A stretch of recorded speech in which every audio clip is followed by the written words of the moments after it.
Well, it's been a super busy couple of weeks to look back on. We attended an 18th birthday party, which was amazing. We had a lovely but very busy Easter weekend, which kicked off with an absolutely beautiful Good Friday procession. And then I started pruning the olive trees for the first time ever. So that was an experience in itself. Let me show you what we've been up to.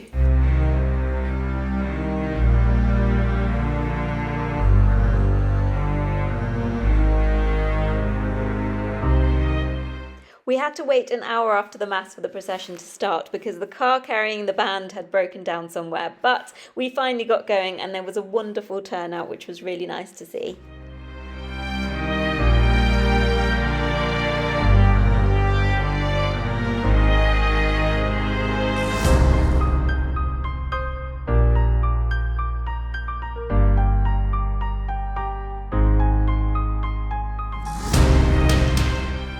The coffin and body of Christ is carried through the streets and followed by Mary and her mourners, accompanied by a very sombre funeral march. It really is a moving experience to watch.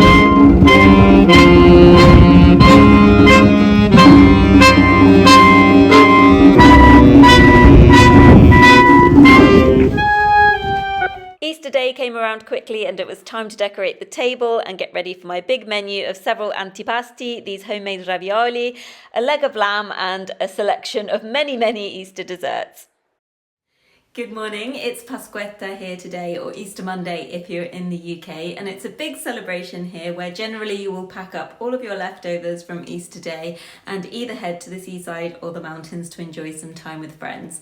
I've gone with mountains, so I'm going for a nice hike and we're taking a picnic with us. It should be absolutely lovely. The forecast is 25 to 28 degrees, so it's perfect weather for it too.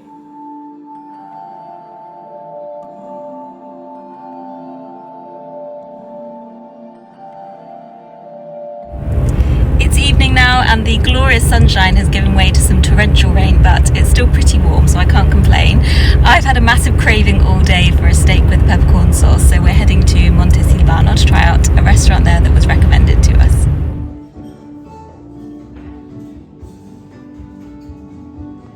We opted for a selection of, I think, around 15 different antipasti, each of which was absolutely incredible, especially the focaccia topped with various meats and cheeses.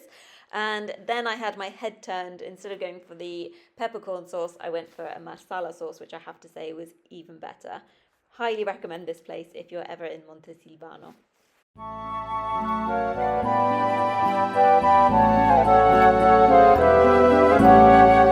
Today is the day I start pruning the olive trees, so I've got Ruggero coming to show me what to do, and I have borrowed some equipment, so hopefully everything is going to go well. I am quite nervous about it. I don't want to ruin the whole harvest for this year, but I've watched a few videos. Hopefully with the information I get today it will all turn out fine. If not, at least I will learn for next year, so fingers crossed. Here goes.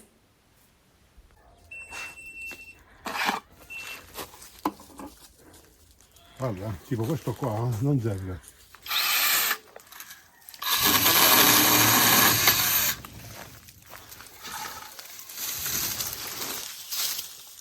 So I won't go into too much detail, but generally speaking, we're trying to get rid of some of the branches in the middle and anything growing upwards so that air can circulate through the plant. Generally speaking, we're going to leave alone the external branches unless there's something clearly wrong with them.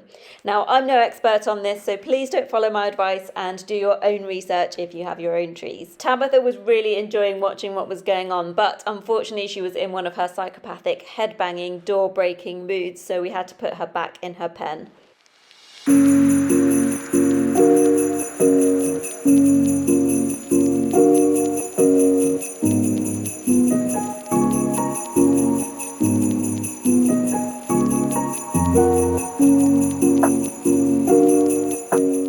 And just like that, it was my turn to have a go. It did take a little while to get the hang of it, and the machine is really heavy, but I'm determined to do it all by myself.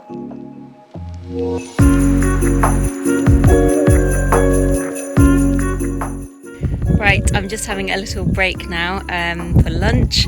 I've done about 13 trees so far, and the machine is extremely heavy, so I'm not going to lie, I can't actually feel my arms anymore, but I'm going to try and do at least 30 today, so that means that in 3 days I should be finished.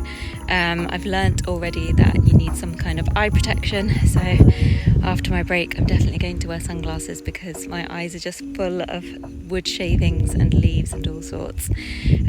But so far so good. I was a bit nervous at first, but I've kind of got into the swing of things, so I will keep you posted.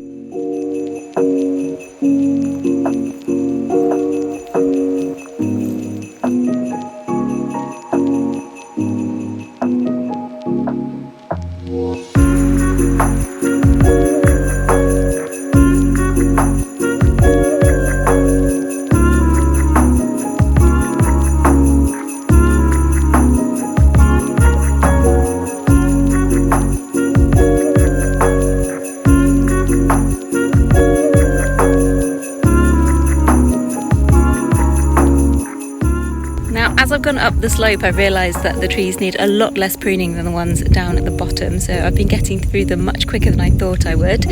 I'm now at the part of the land where it goes into 2 rows of trees rather than 3, which feels really good, so I may be able to finish the bulk of it today, and then that just leaves a little strip that's separate to these ones to do tomorrow morning, and then I just need to fertilise them. So happy with how things are going so far. Hello. I actually got on a lot better than I thought I would yesterday, so today I've only got 12 plants to do, but it is a little bit of a rush because I'm just in my lunch break and I have a lot of work on at my normal job today. Once I've done this, I need to go right down back to the bottom and collect all the branches, bring them back up here and have a huge bonfire, but I'm not sure if I'll get around to that today or not. We shall see.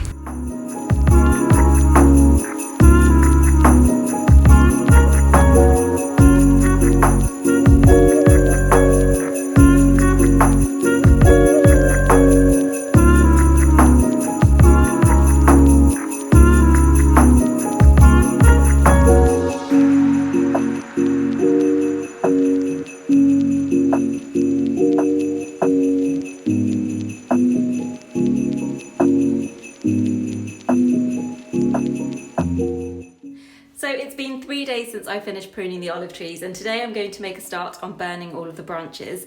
Now they are still very green, so they'll be difficult to light and probably quite smoky, but I can't leave it any longer because in a couple of weeks there'll be a ban on all bonfires until the end of the summer, and in fact it's already quite hot. It's 27 degrees here today. I do have a plan though. I don't know if you remember me saying that I would replant the Christmas trees I had. Well, they haven't survived. They're well and truly brown and dead and very dry, so I'm hoping that they will help me along the way. This is the state of the Christmas trees that were replanted. Unfortunately, this one was rooted up by naughty Tabitha, but she's done me a favour really.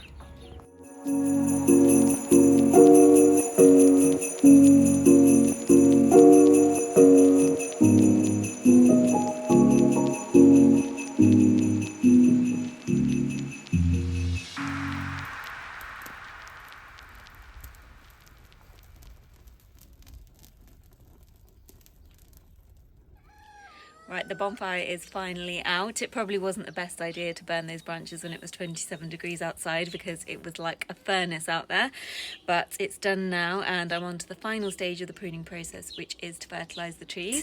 So I've just had a huge delivery of manure. I know a lot of people have advised me to go down the chemical route, but I'm not a fan, so I'm going all natural and extra stinky.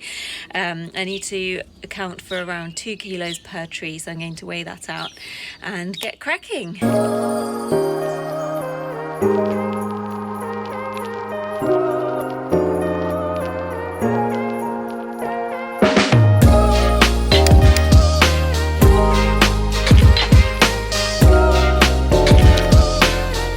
Oh, it feels so good to get that big job out of the way, and now I can just focus on growing my veggies until it's time for the olive harvest in October or November. Hopefully we won't discover that I've ruined all of the plants. Now we're going to celebrate in the most Abruzzese way possible and make some arrosticini on the grill. Earlier in the day we stopped at this beautiful winery to pick up some of our favourite wines so we could have a proper celebration.